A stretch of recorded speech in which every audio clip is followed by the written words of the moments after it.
começar a gravar a aula, então. Tá com muito barulho. Não? Ah, então tá.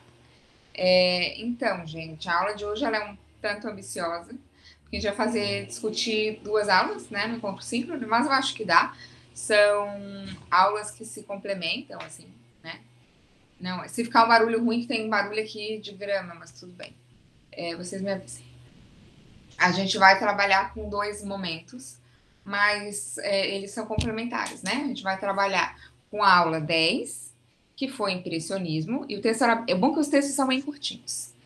Que era esse texto aqui, do Van Gogh, lindo texto, né? Adoro esse texto. Eu acho que eu nunca, depois de ler esse texto, Cartas ao Theo é muito legal, eu super indico também. Mas esse texto é bem legal também. E a gente leu para a aula de Arte Moderna e Vanguarda o texto desse livro, né? Que é do Ginsburg e sobre o Pablo Picasso, tá? Eu vou trabalhar primeiro com um e depois com outro. O que eu tenho que falar antes? A gente já está em vias de finalização do semestre. A gente tem esse encontro síncrono, né? Que a gente teve que juntar em duas aulas. Semana passada eu coordenei o simpósio, né? Do Encontro Estadual de História, o simpósio de História e Arte, História e Imagem chamava. Foi bem legal. E essas questões online, assim, deu certo. Que bom. Desconfiava que isso não ia dar certo, mas deu certo. Por isso que a gente está tendo esse encontro junto.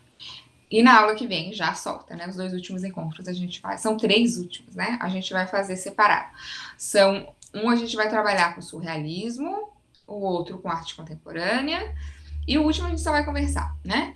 Lembrando, a Elisa me perguntou agora que o ensaio final vocês ganharam mais uma semaninha.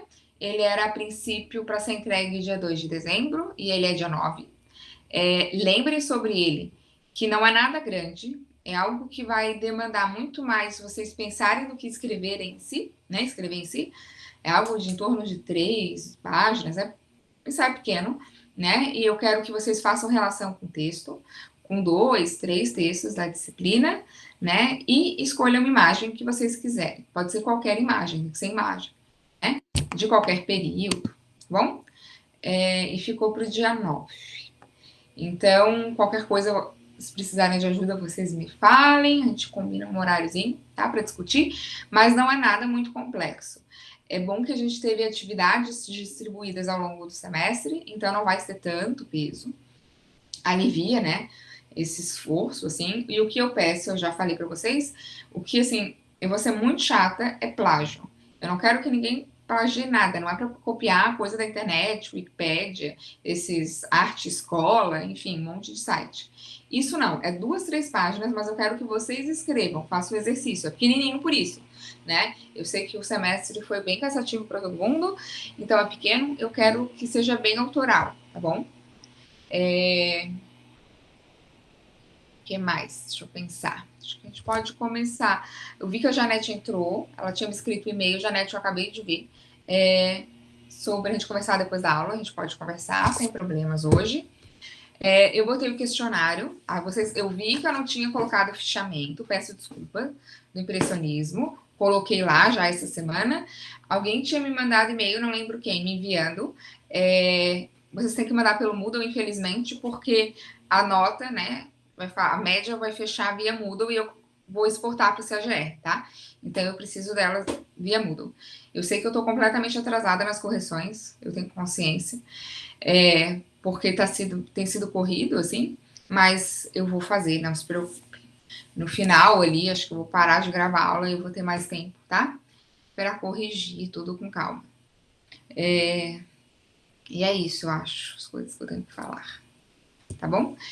Eu falei para Elisa também no começo, que a gente não estava gravando, que eu que vou dar a História da Arte 2. Então, para quem é bom, eu fico feliz de dar. De dar pra alguém, ai que saco, essa professora de novo. Pois é, vai ser de novo. Mas se serve de consolo, se não fosse eu, ia ter que ser algum professor substituto que não é tanto da área, então. Né? Eu falei com a Elisa também que eu estou tentando montar uma disciplina que case bem, né, com a museologia. O meu plano, eu ainda não fiz o plano. é sempre dar um conteúdo e depois na aula seguinte pensar uma exposição, ou uma exposição conhecida, como a Bienal de 98, ou uma exposição recente, né, que tratou um artista do período, ou período específico, alguma temática que aborda o período, tá? Eu estou aqui na coleção de catálogos, procurando catálogo, exposição para montar a disciplina. Estou animada já. Aí comprei um livro super legal, que é sobre, que saiu ano passado, que é sobre a coleção de arte latino-americana do MoMA, né? Bem legal. Estou bem animada. Acho que a minha disciplina vai começar com ele. Assim, né? Na minha cabeça, porque a disciplina na prática começa, às vezes, um pouco diferente, porque é arte moderna, né? Então é isso, gente. Eu vou começar, então, a falar do primeiro, né? Do primeiro livro que vocês leram, que é o que a gente trabalhou já na aula anterior, que é o Vanguardas Artísticas, do Mário de Michaeli. O texto que a gente leu, né? Foi um texto sobre o Van Gogh. Eu vou falar um pouquinho de impressionismo antes de Van Gogh, mostrar algumas imagens, tá? Para a gente pensar. O Van Gogh, ele não é um impressionista, né? O Van Gogh, ele seria muito difícil enquadrar artistas, ainda mais um artista como o Van Gogh, né? O Van Gogh, ele, quando se enquadra, geralmente ele é pré-expressionista ou pós-impressionista. É muito horrível os dois termos. Mas ele é algo entre o impressionismo e o expressionismo, né?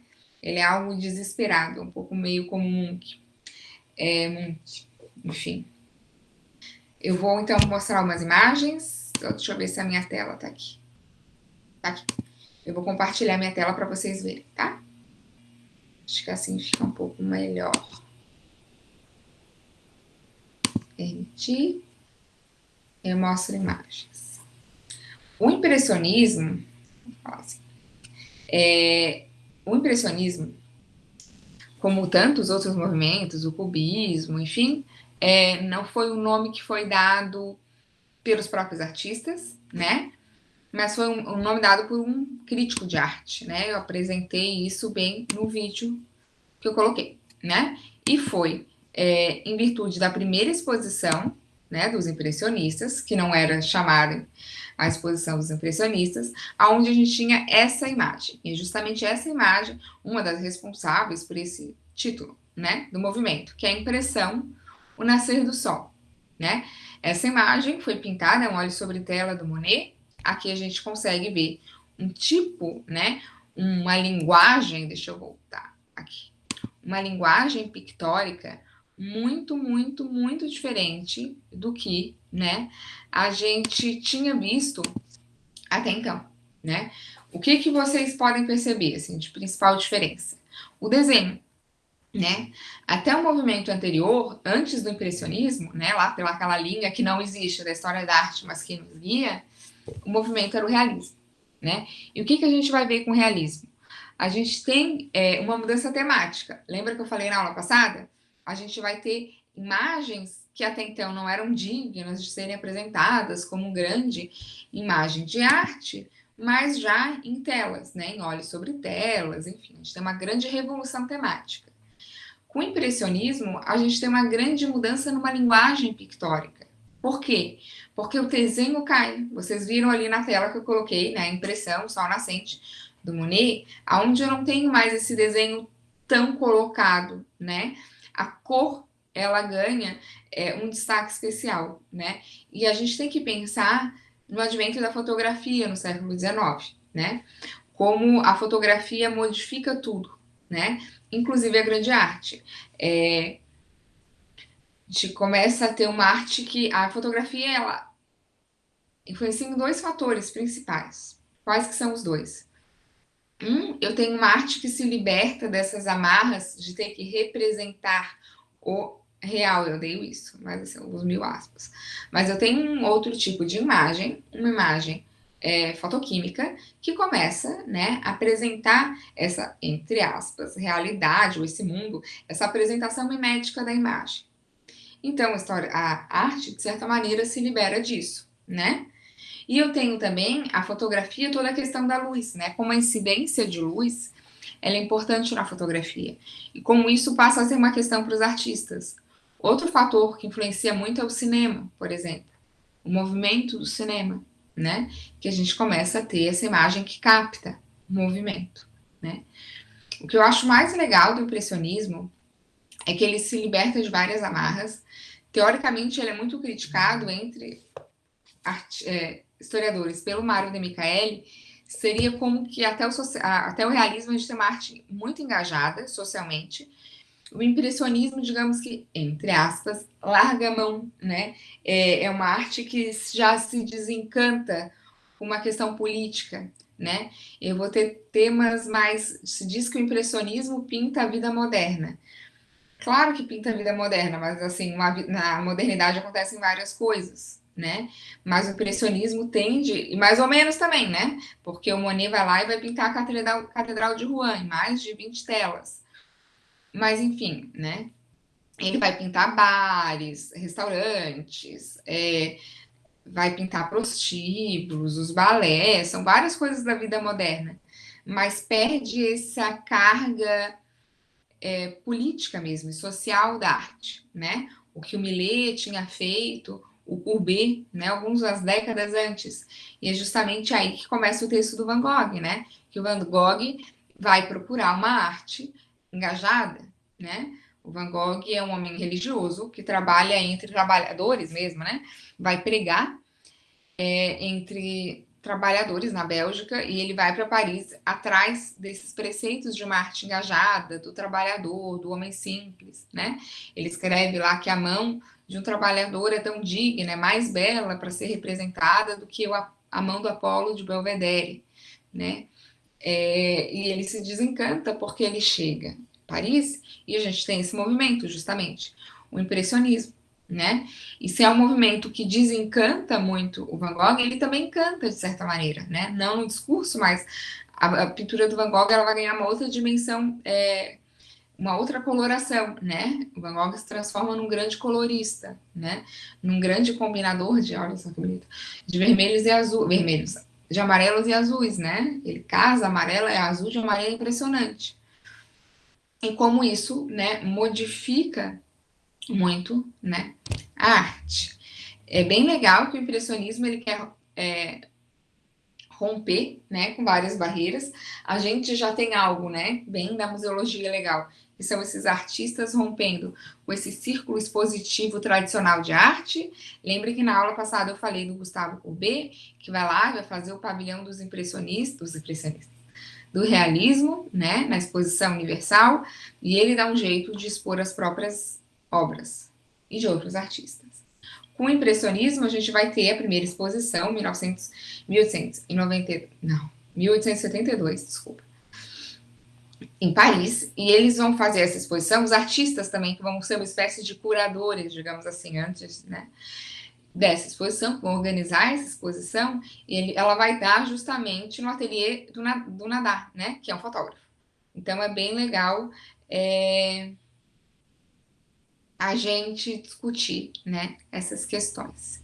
Já vou mostrar um pouco mais de imagem. Quem falou aqui? Ah, queria fazer presencial. Eu também queria presencial, gente. Semestre que vem, né? Também queria. Não vou nem me deprimir muito, mas não vai ser, né? Não tem jeito. Dá para esperar e fazer no outro ano, mas é bastante tempo, né? Vai acabar que vai ser no mesmo ano, né? Vai acabar que é no mesmo ano. Porque vai ser do de 2021. A gente vai ter 2 segundos semestres. Então, quem quiser fazer, pode fazer. Deixa eu mostrar as imagens. Então, a gente já falei do Monet e a gente vai ter o primeiro. Eu lembro sempre quando eu falo do Monet, gente, olha só, a pessoa que tem uma cultura televisiva horrorosa. De um jogo, era milhão, sei lá, de Silvio Santos, alguma coisa assim, do gênero, que ele falava Monet ou Manet, as pessoas se confundiam. Porque existe o Monet e existe o Manet. O Eduardo Manet é muito diferente do Monet, né? Mas ambos são pintores impressionistas. Com exceção, mas tem uma grande exceção.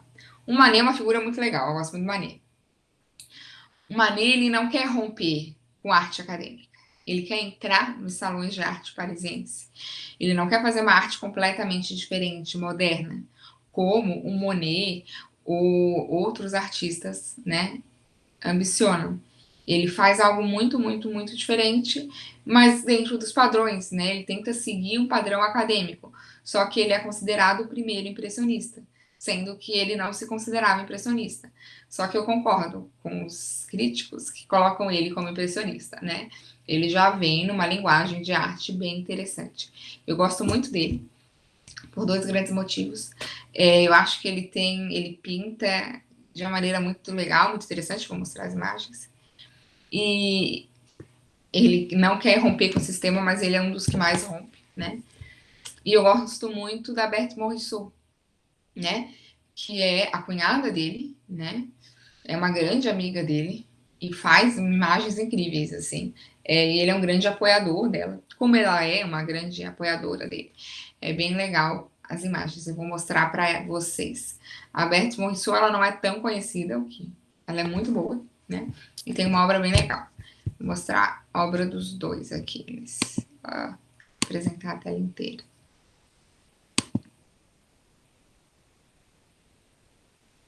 Pronto. Aqui vai. Aqui a gente tem, né, a imagem que eu tinha falado anteriormente.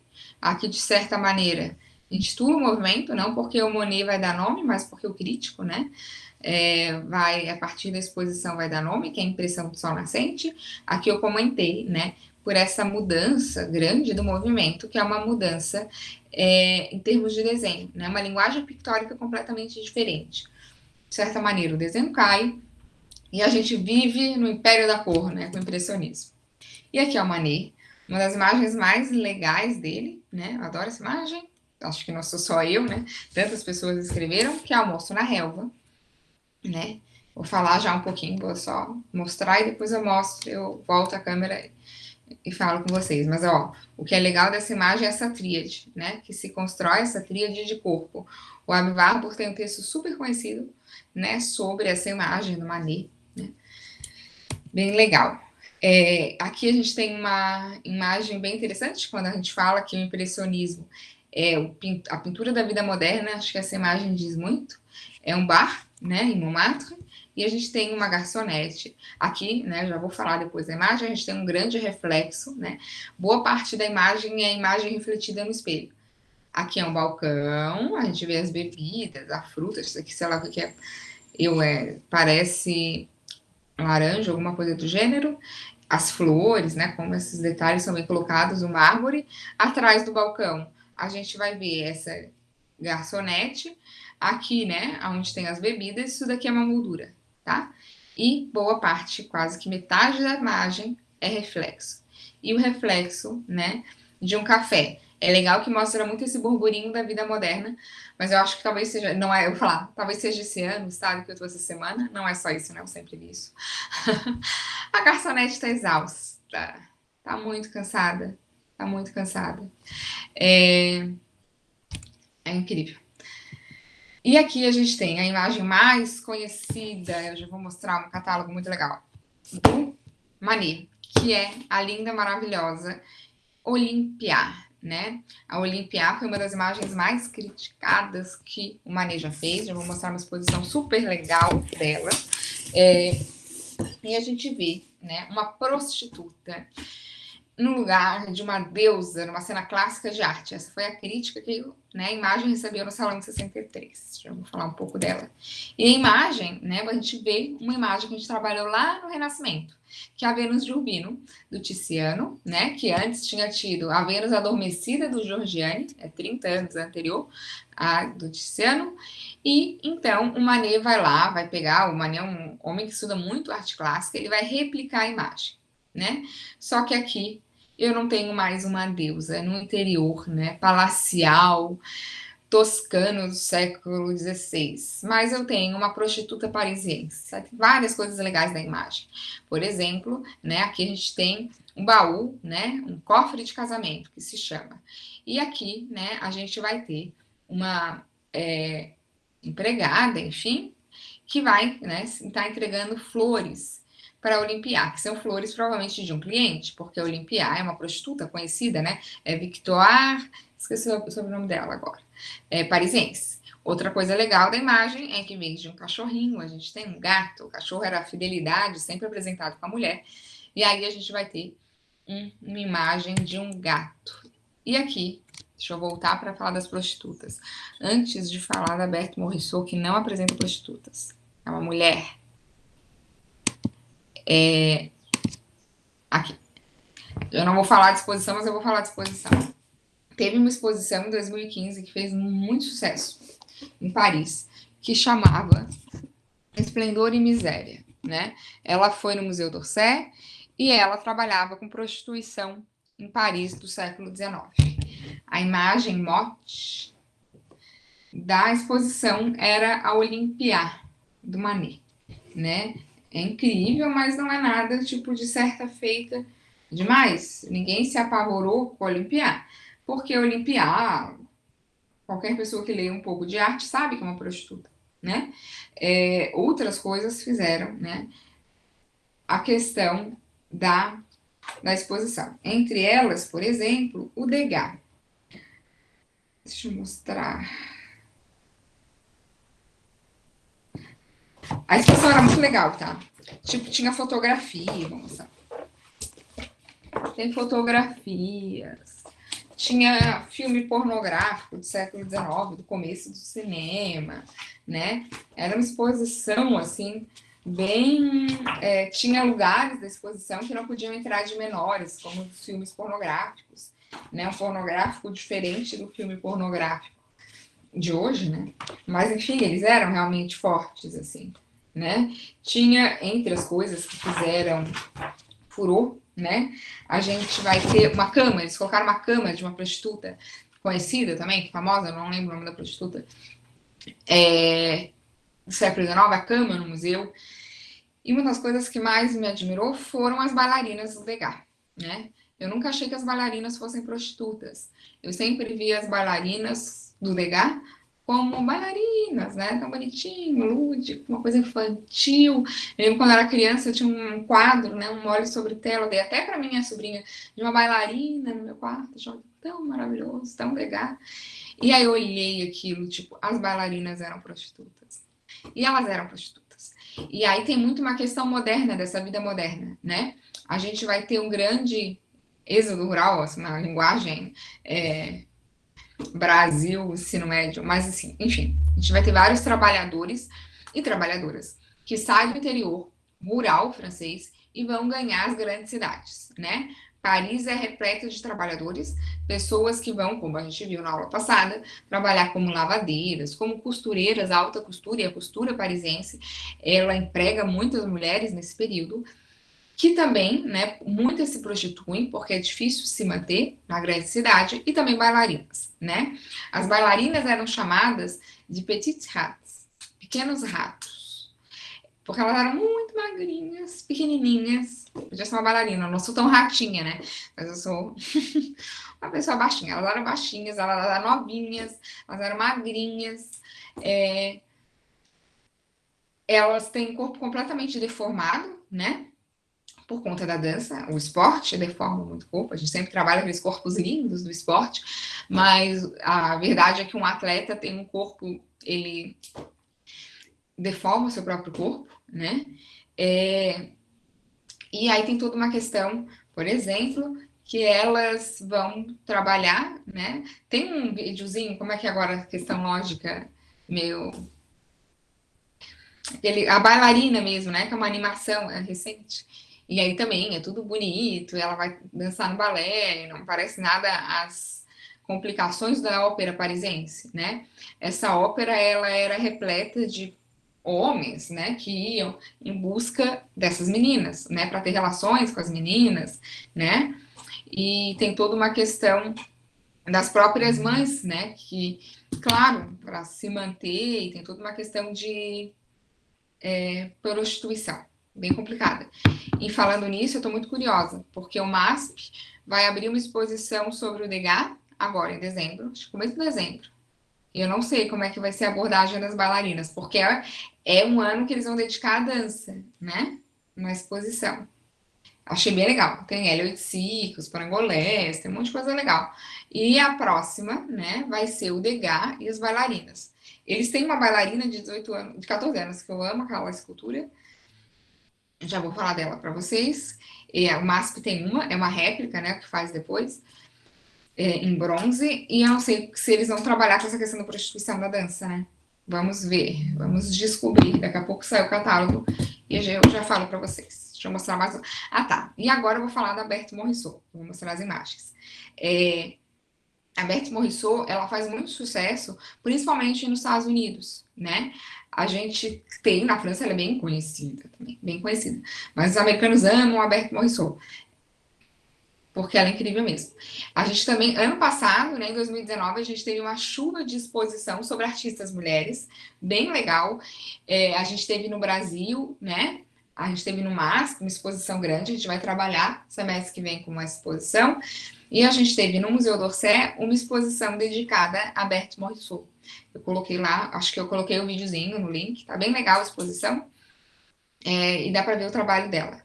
Ela pinta de uma maneira muito diferente, assim. A Berthe Morisot, ela é de uma família burguesa, como boa parte das mulheres que pintam nesse período.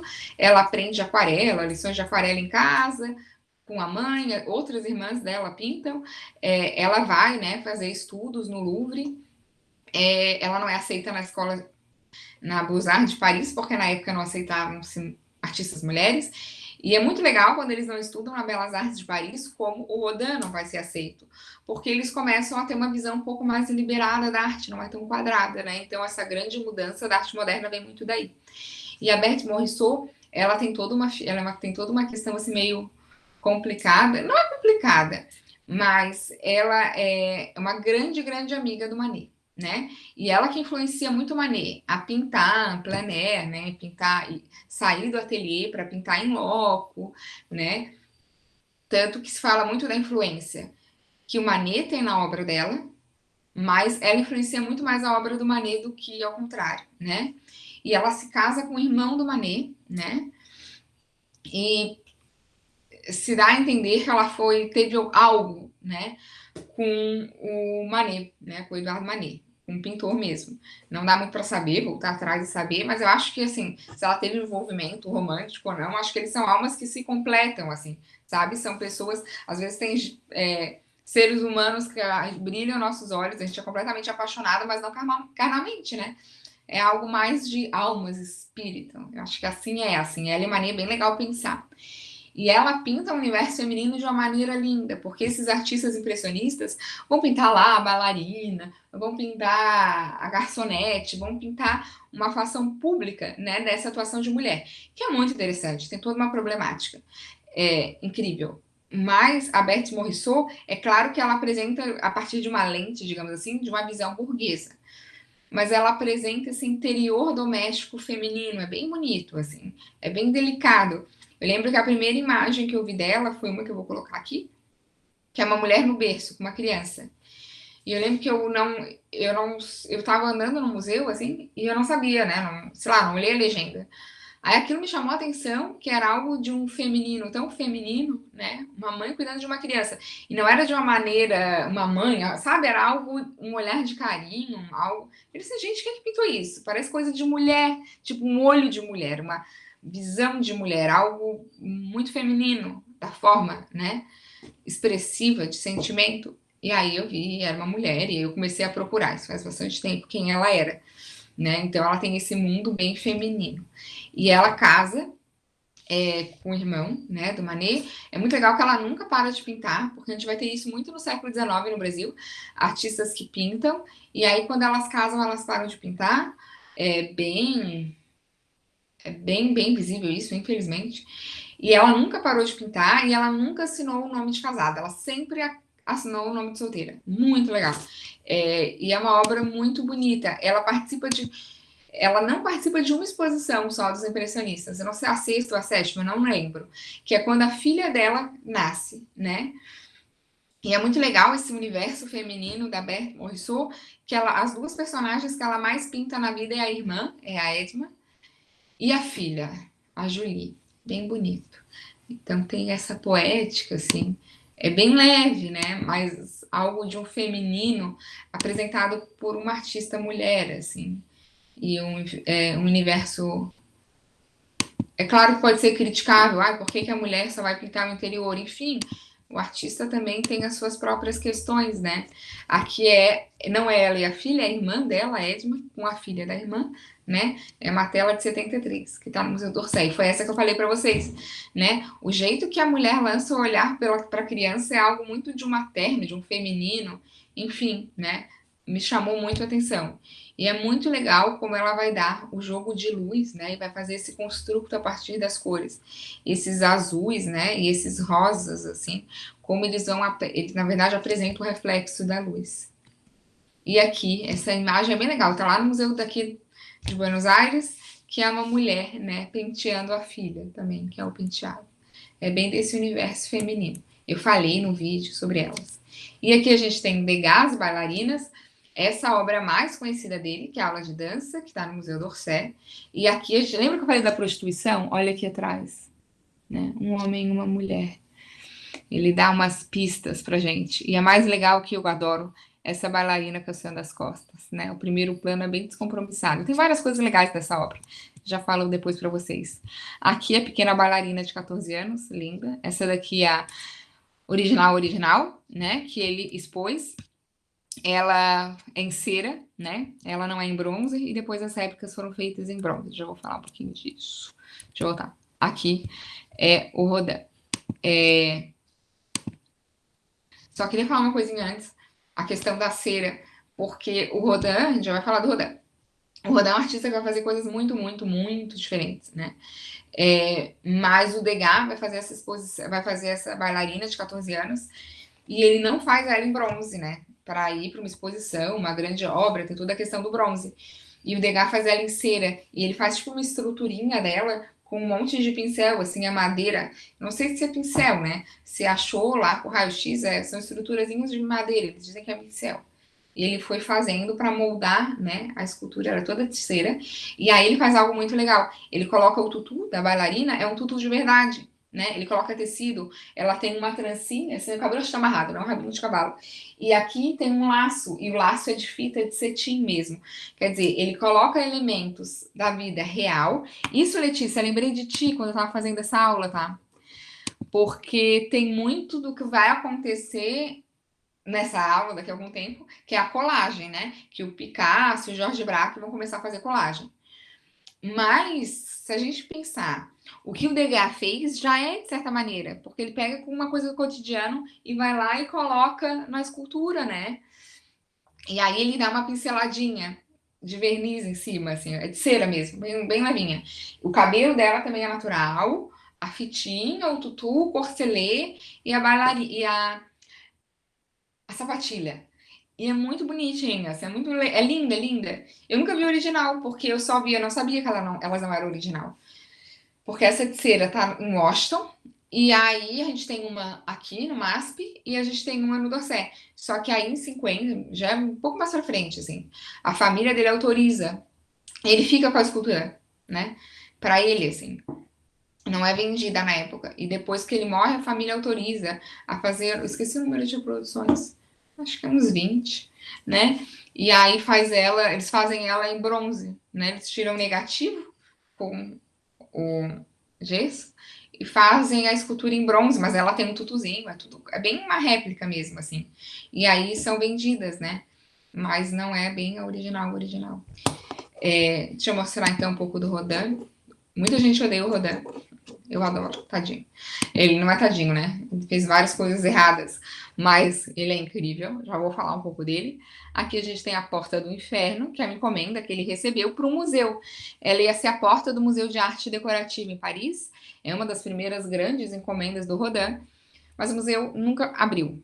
Depois abriu, de muito tempo atrás, do lado do Louvre, e a porta seria essa, a Porta do Inferno.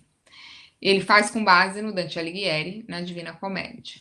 Aqui a gente tem o Pensador, já vou falar um pouquinho.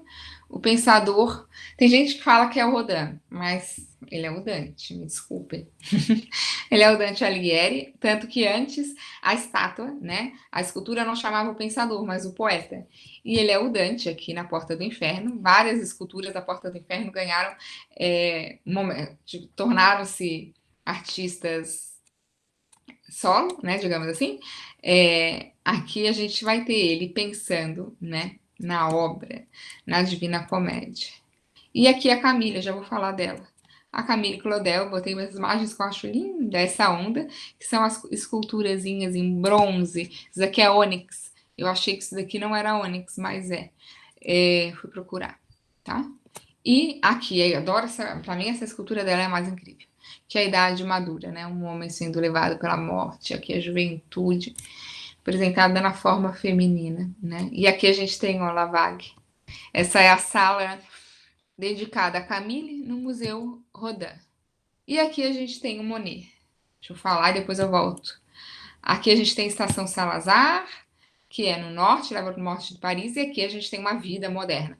Uma estação de trem, o vidro, o movimento, as nuvens. E aqui as ninféas lindas, aqui a sala expositiva das ninféas no Museu de Orangerie. O Monet, ele tem... Ai, o pessoal da museologia pira com ele. Não sei se pira, né? Eu piraria, porque ele tem algo de exposição muito legal, que são as ninféas, já vou falar. Ai, eu não botei... Deixa eu ver. Não botei, não acredito. Eu botei na... Eu botei no encontro, no vídeo, tá? O museu dele. Assistam, tá bem legal. A casa dele que virou museu, né? Porque ele vai ter o Monet tem toda a questão da ninféas que ele faz como presente da França, que o construto do museu, né, a sala expositiva para apresentar as ninféas foram feitas pensadas junto com a pintura das telas. É, ele faz uma grande mudança, né, nessa forma expositiva. E a casa, é um dos museus mais lindos e legais, porque é um museu que morre todo ano, porque o museu não é a casa, é o jardim, né? É lindo. Eu coloquei um videozinho lá que tem ele, né, na casa. E a casa é muito legal, muito legal. A cozinha, as obras, e o museu não é a casa, é o jardim, mas a casa dele é muito, muito, muito, muito legal, né? E é um museu bem sazonal, assim, só abre no verão, né? E o que mais que tem nessa aula? Eu falei. E tem o Van Gogh. O Van Gogh, acho que é o artista mais. Tem bem a ver com o Munch, que eu já vou falar junto. Porque eles são artistas que meio que. Ah, alguém falou da Camila, deixa eu falar. A Maria Eugênia. Eu gosto mais da Camille, fantástica e também apagada. Pois é, Maria Eugênia, quer ligar? Quem quiser falar, pode falar. Não é que eu não gosto da Camille, tá? Eu gosto muito dela. E não é que ela não foi apagada, ela foi apagada, tá? Mas ela foi apagada por várias razões, assim. E não é que ela não seja incrível e que não seja isso, só que eu gosto de fazer. Não vou defender o Rodin, mas o Rodin morre muito velho, né? O Rodin ele faz escultura a vida inteira. É muito diferente. Tu julgar o trabalho é que nem de uma artista que com 20 e tantos anos para de produzir do que alguém que produziu até os 80, né? 80 e tantos anos, pelo menos, o Rodin tinha, o Rodin ainda estava produzindo. Então faz muita diferença, e principalmente para escultor, porque é difícil ter um escultor muito jovem. A escultura é uma coisa que ela demanda tempo, né? É muito difícil um escultor jovem se... A gente tem no Brasil muito bom, o Flávio, que ele é bem novo, né? Mas é bem raro, ele trabalha em bronze, o trabalho dele é fantástico. É, mas geralmente é um pouco mais velho. O Rodin já tem uma certa idade quando ele começa a ser conhecido. E a Camille, ela é muito boa, mas ela, né, teve toda a questão dele. A gente culpa muito ele. Eu acho que o mundo culpa o Rodin pelo momento fora de si que a Camille teve, mas acho que o principal culpado ali, os principais culpados, a culpa é muito da família dela também, né? O irmão dela é um grande diplomata, isso pouco se fala, e ele que interna ela, e ele que nunca tira ela do sanatório, né? E a gente, até o corpo dela, a família não pagou, é uma família rica, tá? Ela não é de família pobre. A família não paga o túmulo dela no cemitério, se tira os ossos dela e se perde a ossada. Entende? Não é culpa do Rodan isso, é culpa da família também, né? Não estou isentando o Rodan da culpa, mas eu estou mostrando como não é só ele, né? A família dela, o irmão dela, foi um crápula também, assim, para ela, né? E é um dos principais responsáveis por tudo. Ah, eu gosto muito, a Rosângela Xeren, da Udesc, ela fala muito de uma coisa bem legal, que é como tem artistas, o artista é um ser muito sensível, né? É muito mais normal um artista, né, ter sair de si, digamos assim. Um exemplo é o Van Gogh, né? O Van Gogh corta a orelha, o Van Gogh se mata, o Munch também, tem vários artistas que se matam. Porque é muito complicado, né? Uma pessoa muito sensível lidar com a vida real. A vida real, ela cobra, né? Muito da gente, né? Não tem como vocês também. A gente não sabe o que cada um passou essa semana, o que, né? O que aconteceu esse ano e paciência, a vida é essa. Hoje tem aula, é isso aí, né? Então, a Rosângela fala algo assim: Camille foi uma trouxa. Ai, que horror. Não acho que a Camille foi uma trouxa. Mas por quê? Porque ela enlouqueceu de amor. Eu sempre falo que é uma coisa do 19, né? Se eu enlouquecer porque eu levei um fora amoroso, as pessoas vão olhar para mim e dizer, minha filha. O que é isso, né? Não parece que no 21 a gente não tem mais o direito de enlouquecer por amor. E no 19 a gente tem vários casos, né? Várias histórias, assim. Ou não só por um amor, mas tipo por um ideal, né? Algo que hoje a gente não vai mais ver tanto, né? E eu acho que a questão dela foi isso, assim, né? Infelizmente, ela teve, foi muito complicado que ela passou, ele não assumiu ela, né? Ela teve um filho, teve que abordar. Tem toda uma corrente de que fala que, na verdade, ela teve filho, sim, teve um filho dele e tal, mas aí eu também não sei, né? O que se fala na historiografia tradicional é que ela aborta, né, o filho. E ele casa lá com a mulher que ficou com ele a vida inteira, uma espécie de empregada, assim, engordando um homem meio homem machista do século XIX, né? Que no século XIX ele não devia ser machista. Ele devia ser só um homem normal, né? Mas, enfim, não é um homem admirável, mas é um artista maravilhoso. Ela também, ela tem. Se ela continuasse a produzir, meu Deus, sabe? Então não enlouqueçam por amor, meu povo. Quem que votou? Ah, o Ernest Ludwig Kirchner, né, Tadeu? Tu viu que eu coloquei um linkzinho? Acho que eu coloquei. Teve uma exposição sobre a Rua de Berlim, no MoMA, em Nova York dele. Bem legal, acho que eu coloquei o vídeo lá. Eu usei a exposição para fazer as aulas. Aí na exposição tem a descrição das obras, tem as obras, uma resolução bem boa. A exposição tá bem legal. Ah, lembra o Juarez Machado. É, lembra. Lembra mesmo, é o Juarez. E eu adoro também o Kirchner. Ah, Maria Eugênia, viu? Se concorda, Maria Eugênia, a gente não vai enlouquecer de amor, entendeu? A gente vai. Não sei o que a gente vai fazer. A gente toma um porre e passa. Né? Não, vamos deixar. O Jefferson não pode tomar porre, Jefferson, pelo amor de Deus. Deve. Deve, a gente faz outra coisa, a gente arruma outros vícios. Tudo Só vai dar não certo. tomei Rivotril. Hã? Só não é para tomar Rivotril. Rivotril não. Gente, eu tô até fazendo crossfit, vejam bem, sempre falei mal disso. Aí eu tenho uma endorfina, uma coisa assim, eu saio correndo. Eu estou na Melhora. academia. Hã? Eu estou na academia. Ah, a gente arruma o que a gente tem. Podiam ser drogas, eu só penso isso. É só endorfina. Ai, ai. Tá. Falando em drogas e que loucura, a gente vai falar do Van Gogh. Van Gogh não fazia crossfit, não fazia academia, né? E ele tem um momento, coitado Van Gogh. O Van Gogh é um dos artistas mais interessantes. A gente tem uma produção fílmica muito legal. O diretor do Museu Van Gogh é crossfiteiro. Ó, ele é lindo. É um homem forte, alto, negro, maravilhoso. E ele é crossfiteiro. E ele é artista. Ele tem uma obra muito legal. É bem legal o Instagram dele. Depois eu coloco para vocês. O Instagram dele é muito legal. O museu é muito legal. Tem uma linguagem bem atual, assim. Né? Eu não tenho muita coisa, vocês sabem, né? Que a minha questão de museu é bem como eu vejo o museu como uma leiga, assim, acho que exposição, não, várias coisas eu sou meio crítica, mas eu falo a verdade que o museu eu sou meio, assim, tenho uma visão bem leiga, assim, mas eu acho que é bem bom, tá? E eu nunca vi ninguém falar mal, porque o Louvre, tipo, acho legalzinho, mas eu sei que todo mundo critica horrores, né? E o Van Gogh, não, nunca vi ninguém falar mal, o museu é bem interessante. E aí a gente vai ter a obra do Van Gogh, A gente tem uma produção fílmica absurda do Van Gogh, né? Nos últimos anos, bem alta, assim. Tem toda a questão do suicídio dele, que é contestado, né? E é esse momento fora de si. Eu não vou falar muito do Van Gogh. Tá lá no vídeo. O texto foi do Van Gogh, porque eu vou falar do Munch, que é Munch, né? Que é do grito. E sabe que olha só o que eu achei. Deixa eu só mostrar aqui. Deixa eu achar. Aqui da colagem. Aqui, tá. Eu vou colocar. Eu achei algo muito legal. O Jefferson vai amar.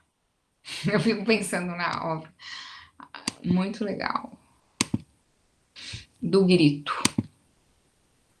Vou mostrar.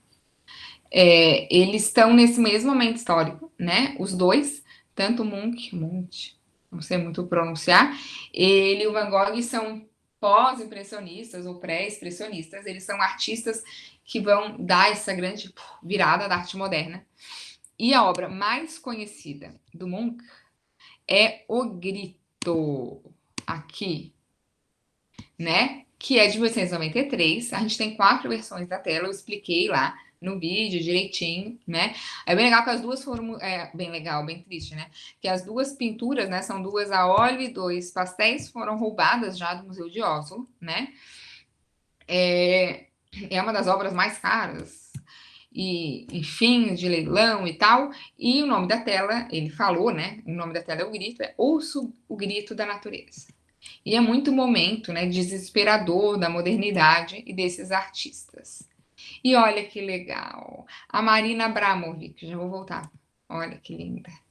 A Marina Abramovic em 2013, porque o Jefferson vai dar a última aula para vocês sobre a Marina. O que a Marina fez? A Marina é a artista mais incrível, maravilhosa. Não, eu gosto muito dela. A Marina Abramovic, em 2013, ela vai fazer uma instalação em homenagem ao grito. Ela põe uma moldura, ela vai para Oslo, no mesma coluna, montanha lá, colina, que eu esqueci o nome da colina, obviamente, que o Munch vai pintar o grito, ela coloca uma moldura, assim, vocês viram? E ela chama 270 pessoas para gritar. Ela é muito legal, né? Porra, que legal. E ela chama todo mundo para gritar. São homens, mulheres, jovens, velhos, é todo mundo. E ela chama todo mundo para gritar. E aí eu botei no YouTube, vejam. Ela grita durante quase 2 minutos. E a arte performance dela. Eu adorei. E ela já tinha gritado antes na história da arte, né? Em ritmos, quando ela era bem jovem. Ela grita durante... Eu dei mais de 2 minutos. A idade pegou pro grito da Marina. Eu não sei se no ritmo foi no 7, mas eu adoro ritmos. Mas ela grita durante horas. E é muito legal, porque tem muita essa questão da arte contemporânea, né? Como a arte contemporânea revive lá a arte do passado e torna ela viva, né? A ação da Marina, ela dá pro grito uma outra, né? Uma outra experiência, se torna cotidiano. É lindo. É muito, muito legal. Vejam um vídeo dela gritando, vale a pena. Gritem depois, a gente pode gritar juntos. Eu achei tão esse ano isso, né? Super atual. Eu sou meio boba pela Marina Abramovic, me desculpa, é que tem uns que a gente é meio debilóide mesmo. A Marina é uma que, ai, tipo, tudo fica, ai, a Marina. Ai, a Marina. Eu também sou muito fã dela e eu fiquei muito triste quando morreu aquele cara que Ula, ela, ano o Ula, passado, que fez aquela caminhada com ela no, Muralha da China. na Muralha da China, né? Eu Nossa, eu chorei fiquei quando ele morreu. também muito triste. É muito triste. Também chorei ano Uhum. passado. Chorei tanto quando ele morreu. Ele também é artista performático. Mas ela é muito legal, né? Porque ela é muito mais conhecida que ele. Porque ele era o companheiro dela, né? E a obra dele é muito ela, assim. E a obra dela existiu depois dele, assim. É bem legal. Eu não vou falar muito dela porque a gente tem. Deixa eu falar dela na última aula. Deixa eu colocar aqui a apresentação para mostrar as imagens. Permitir. Meu cachorro tá chorando. Eu fecho a sala e ele quer. Ele quer. Só deixa eu ver se ela quer entrar. Cacau? Não, ele tá chorando por outro motivo. Ele não vai entrar aqui. É que eu fecho a porta para ele não fazer barulho. E aí ele começa a querer entrar, enfim. Tá, aqui tá o grito da Marina. E aqui eu expliquei bem direitinho, tá? Eu botei só esse slide para falar que eu expliquei bem direitinho no vídeo. A questão do fovismo e do movimento, né? De Erbrook, que é a ponte, que é bem essa questão do expressionismo, e depois como eles vão desembocar, né, em dois outros movimentos. O fovismo, ele é francês, né? O Matisse, para lembrar assim do grande nome, né? E depois o fauvismo, digamos assim, ele vai desembocar quase no cubismo, também na França. E o Dirbrück, que é a ponte, né? Que é um movimento alemão, vai desembocar, digamos assim, desembocar é um termo muito ligado, não é desembocar, mas o outro movimento seguinte, na Alemanha, né? Vai ser, como é que eu vou pronunciar isso? Der Blaue Reiter, que é o Cavaleiro Azul, né? Que é, por exemplo, um Kandinsky, né? Aqui eu coloquei o Ernest Ludwig Kirchner, acho que é assim que pronuncia, que é a Rua de Berlim. O Tadeu falou que lembra muito Juarez, né? O Juarez lembra ele, lembra mesmo, né? Muito mesmo, Tadeu. Eu não tinha pensado, mas lembra muito a obra do Juarez Machado. Na verdade, né? O Juarez que obviamente se inspira no Kirchner. E aí a gente tem mais uma vez a prostitutas em cenas, né? Tem toda uma questão da prostituição da rua. Eu acredito que seja algo que estranha muitos olhares, né? Essa cidade cheia de gente, essa multidão solitária e essa questão da prostituição, porque é algo que muitos artistas dão a ver.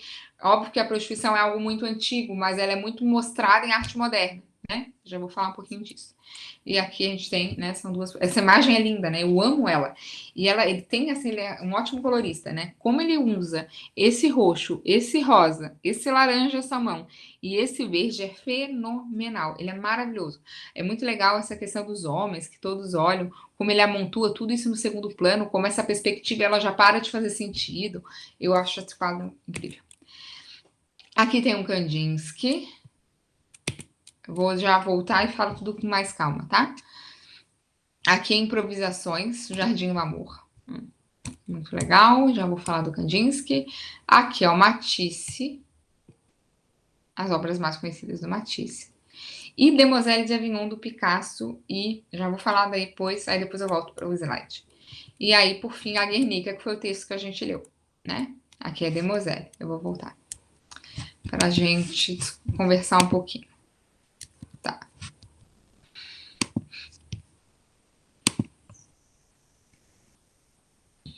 Deixa eu parar. Então, o Kirchner tem isso muito legal dessa questão da rua, né? Ele mora em Berlim não, em Dresden, e depois ele se muda para Berlim, né? E ele começa a ver a rua de uma maneira muito diferente, assim. E é muito essa rua da cidade moderna, né? Onde a gente é irreconhecível, tem toda a questão da prostituição, né? Como isso é algo que solta. Eu acho que por todo mundo ser um pouco desconhecido, né? Isso começa a ser mais visível nessas cidades. A gente sabe que Paris, Berlim são cidades no 19 onde tem muita prostituição, toda essa questão, né? Isso que aparece muito em arte. Depois eu mostrei, né, o Kirchner, ele seria, né, enquadrado como movimento à ponte. O movimento à ponte, ele tem algo muito, ele é a ponte por causa do Nietzsche, né? Porque o Nietzsche fala que o homem é a ponte, né? Ele não é o fim em si só. Ele é a ponte para algo, né? Muito, eu acho muito bonito isso do Nietzsche, assim, pensar que a gente é uma ponte, né? A gente leva algo, a gente traz algo, a gente esse lugar de passagem, de idas e vindas, de levar algo para alguém. Eu não sou um fim em mim mesmo, né? Eu sou várias outras coisas, vários transportes, né? De várias questões, assim, acho muito bonito. O movimento A Ponte, que o Kirchner é um dos grandes, né?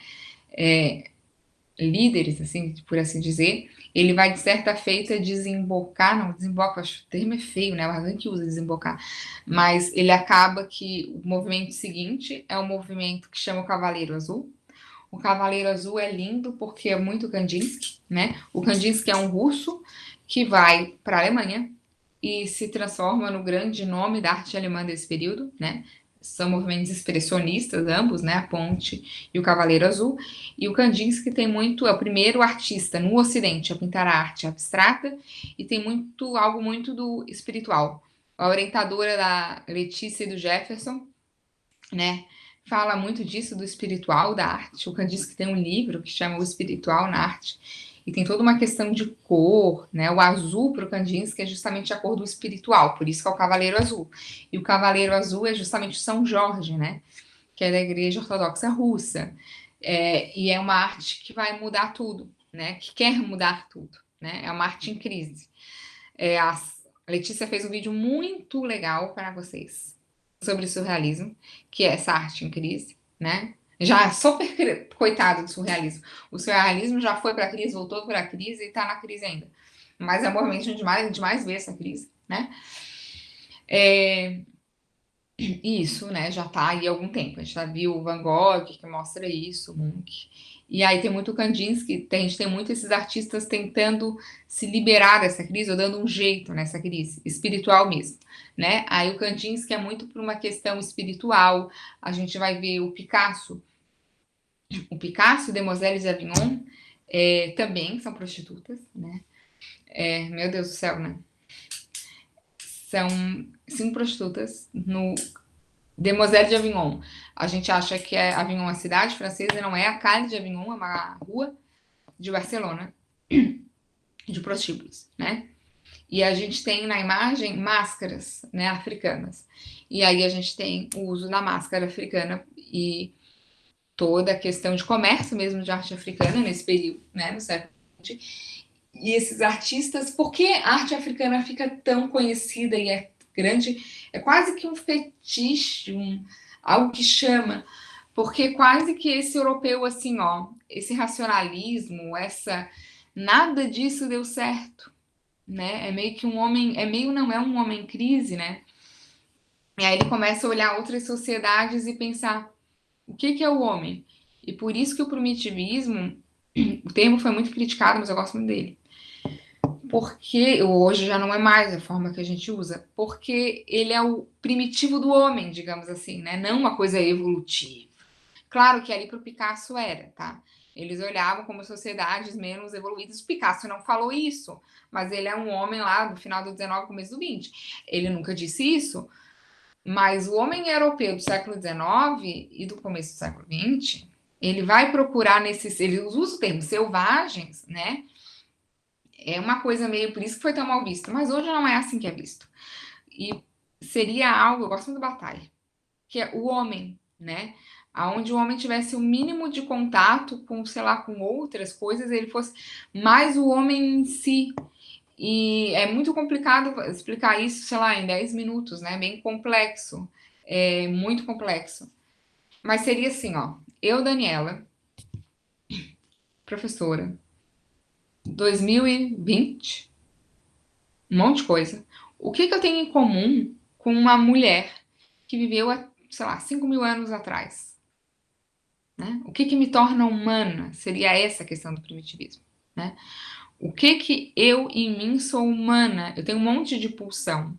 Um monte de pulsão, né? Eu tava falando aqui do CrossFit, brincando. Mas entende? Mas é algo, né? Não que existisse CrossFit há 5.000 anos atrás, mas algo de hormônio, algo de, né, de fazer algo intenso, ou, enfim, eu gosto muito do Bataille, né, que ele vai falar de trabalho, de consciência de morte, né?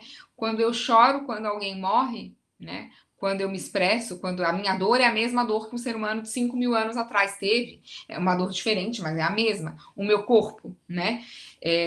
Uma mulher de 5.000 anos atrás tinha um corpo tal qual eu tenho um corpo, né? Fazia os mesmos gestos que eu para apresentar coisas diferentes, mas fazia, né? Ela tinha 5 dedos, uma mão, um braço, uma articulação, enfim, algo que seja humano, né? O sentimento de dor diante da morte. A gente tem várias coisas que mudam, né? Com a história, com o tempo. Por exemplo, o amor, que parece algo tão eterno, não é, né? A gente sabe que como o amor romântico é uma construção, vários sentimentos são sentimentos que têm muito a ver com a cultura, com o longo dessa existência, né? Da gente numa dada sociedade num dado tempo. Mas a experiência muito desses artistas é pensar nos pensar como humanos, né? Tem muito a ver com o Várbaro, o Abvárbaro estuda muito, muito, muito isso, né? Tanto que tem o Charles Darwin, que vai escrever também de uma maneira bem complicada, e o Warburg escreve, enfim, alguma coisa que me é útil. Mas seria isso, expressividade humana, né?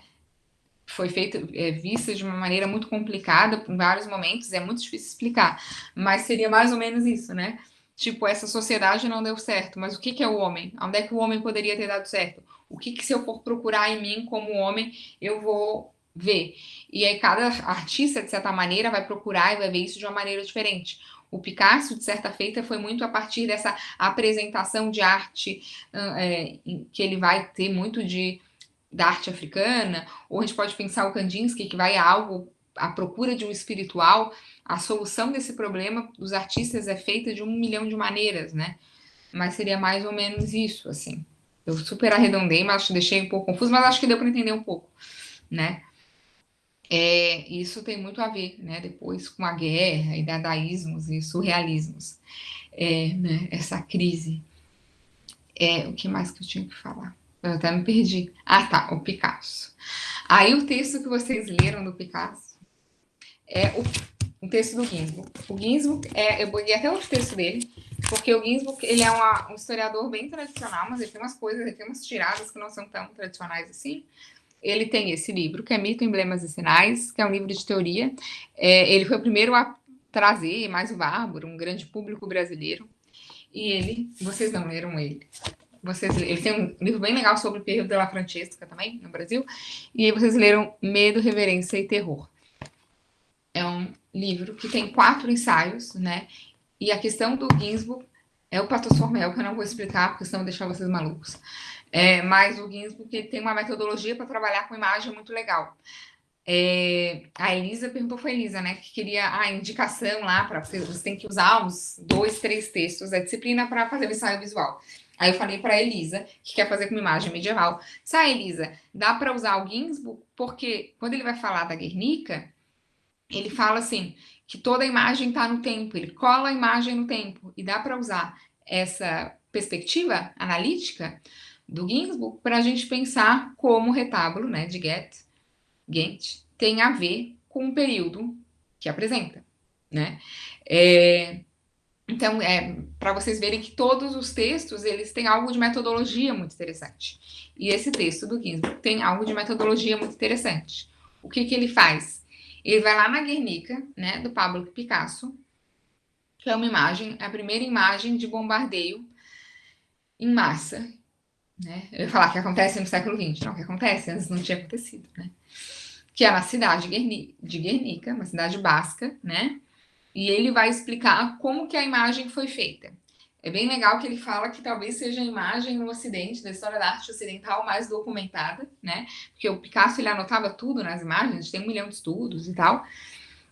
O Picasso, ele recebe uma encomenda em 1937 para fazer, deixa eu abrir aqui no ensaio, para fazer, né, uma obra que devia compor, né, que está Guernica, a obra, um grande mural, que ela era destinada a uma exposição, né, a exposição de arte aplicada, né, de tecnologia e arte aplicada, que seria, né, teria lugar em Paris em 1937. O Picasso recebe a encomenda e ele vai pintar, né, um mural do artista e a modelo, né, um tema bem clássico da arte que o Picasso já pintou várias vezes. O Picasso tá certo, tá fazendo estudos já para pintar, e aí acontece um bombardeio na cidade basca de Guernica. O Picasso, ele é um artista espanhol, mas o Picasso mora em Paris, né?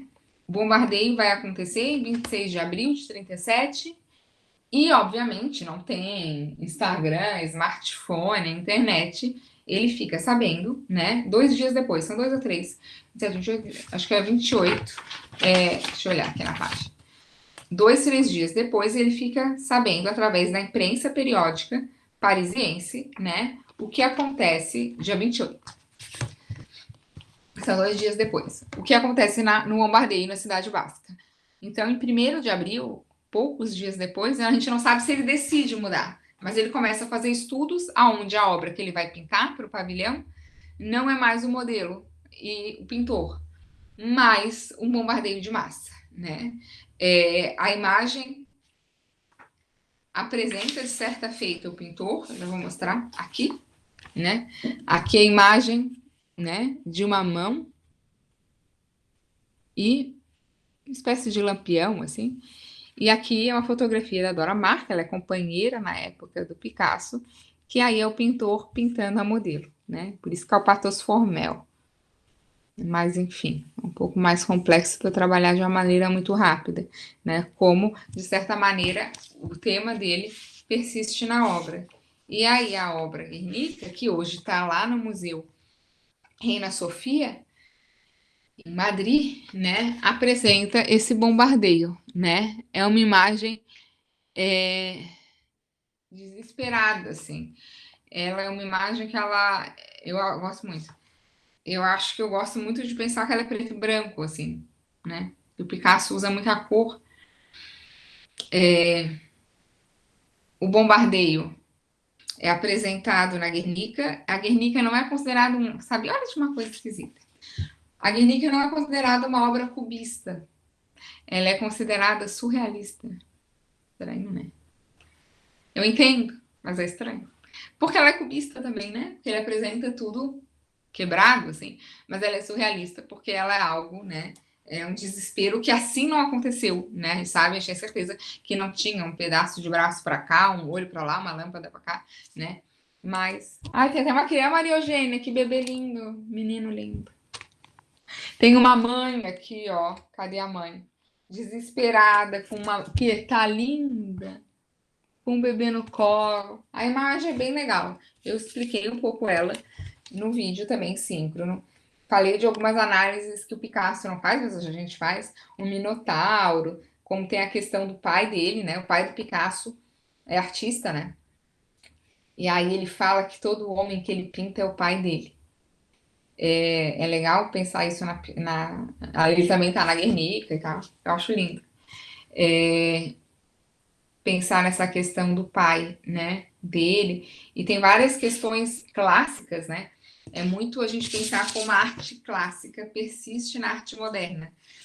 E aí tem toda uma questão que o Ginsburg vai trabalhar como a arte clássica desse período é uma arte dos governos autoritários, né, que liga nazismo, fascismo, como governos não democráticos no século XX vão se utilizar de uma arte classicista, neoclassicista. Né? A Alemanha é um ótimo exemplo. A Itália também. E como até a própria Rússia, né? Tem construtivismo depois, mas assim. A Rússia é uma questão mais delicada, mas enfim. E como a arte moderna, ela vai estar aliado a governos democráticos no século XX. Por exemplo, a Espanha, sequer democrática, né? A França. Então tem muito essa linguagem. E aí tem essa, né? A Guernica que a gente olha, é um quadro, é um mural, né? De obra de arte moderna. Mas ela tem elementos classicizantes, clássicos, mas estão escondidos. E o Ginsburg mostra um pouco isso, assim. É bem legal o texto. Já. Gente, façam questões, porque eu tô aqui falando, né? 1h30 e eu coloquei. Deixa eu ver. Tava até aqui aberto. Eu tava mexendo no Moodle nesse computador. Eu coloquei o que. Ó, o texto do impressionismo, que é bem pequenininho, do Van Gogh. Era um fichamento que eu não tinha colocado lá. Eu coloquei, tá? Essa semana que os alunos me escreveram. Tá aqui, ó, o fichamento 4.